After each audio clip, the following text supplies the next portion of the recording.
اور کتاب یعنی قرآن میں مریم کا بھی تذکرہ کرو، جب وہ اپنے لوگوں سے الگ ہو کر مکان کے مشرقی حصے میں چلی گئیں، پھر انہوں نے ان کی طرف سے پردہ کر لیا تو ہم نے ان کی طرف اپنا فرشتہ بھیجا، سو وہ ان کے سامنے ایک خوبصورت مرد کی صورت میں آیا۔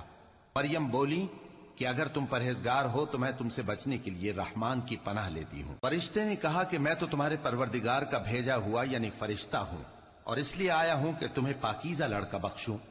مریم نے کہا کہ میرے ہاں لڑکا کیوں کر ہوگا، جبکہ مجھے کسی مرد نے بطور شوہر چھوا تک نہیں، اور میں بدکار بھی نہیں ہوں۔ فرشتے نے کہا کہ یوں ہی ہوگا، تمہارے پروردگار نے فرمایا کہ یہ مجھے آسان ہے، اور میں اسے اسی طریق پر پیدا کروں گا تاکہ اس کو ہم لوگوں کے لیے اپنی طرف سے نشانی اور ذریعہ رحمت بنائیں، اور یہ کام مقرر ہو چکا ہے۔ چنانچہ وہ اس بچے کے ساتھ حاملہ ہو گئیں اور اسے لے کر ایک دور جگہ چلی گئیں۔